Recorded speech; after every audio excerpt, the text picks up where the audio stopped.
व्यक्तीला नाही पाहिलं पण गोळ्यांचे आवाज मी ऐकले बरेच. काय वाटतं?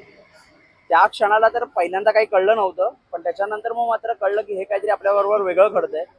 भीती वाटणे इतपत त्यावेळेला वेळ नव्हता, त्यावेळेला कुठलीच भावना डोक्यात नव्हती. एवढं होतं फक्त खाली जाऊन काहीतरी गाठायचंय, आपली जागा जिथे आहे किंवा तिथनं सुटायचंय. त्याप्रमाणे आम्ही धावत सुटलो. एक रेलिंगवरनं उड्या मारून आम्ही बाजूला आलो. तिथे सुद्धा आम्हाला तिथल्याच एका घोडेस्वारांनी आम्हाला मदत केली खाली उतरायला, त्या रेलिंगवरनं ऑपोजिट साईडला. त्याच्यानंतर आमचा घोडेवाला एक साधारण 100 मीटर आम्ही उतरून गेल्यानंतर होता उभा आमच्यासाठी. आमची वाट बघत होता. त्यांनी स्वतःहून आम्हाला बोलवून घेतलं की तुम्ही आमच्याबरोबर आलेलात, मी तुम्हाला सोडतो, तुम्ही नका काळजी करू. त्यामुळे आम्ही फक्त जे एवढं उतरून यायला लागलं असतं ते कष्ट आमचे वाचले म्हणण्यासारखे.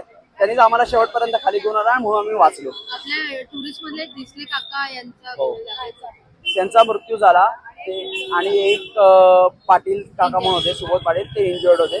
पण ते आता बऱ्यापैकी सेफ आहेत. ते आता संपूर्णपणे आर्मी हॉस्पिटललाच असल्यामुळे पूर्ण आर्मीच्या कंट्रोलमध्ये. वाटत होतं कधी असा अनुभव येईल? अजिबातच नाही. म्हणजे आता काश्मीर सुधारलंय. आता आपल्याला एवढी भीती नाही. ऍटलीस्ट पर्यटकांवर आधी होत नव्हतं, कधी ऐकलेलं नव्हतं.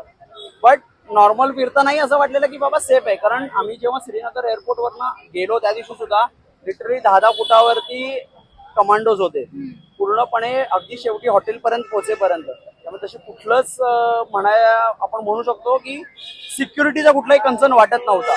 फक्त आता काय आमचं दुर्दैव किंवा संपूर्ण पर्यटकांचं दुर्दैव की तिथे हल्ला पण झाला आणि तिथे वर एकही सिक्युरिटी गार्ड नव्हता. तुमचं नाव? माझं नाव संकेत वत्सराज. आम्ही ज्यावेळेला गेलो तेव्हा वातावरण एकदम चांगलं होतं. अशी आम्हाला कोणाला शंकाही नाही की असं काही वरती होऊ शकेल.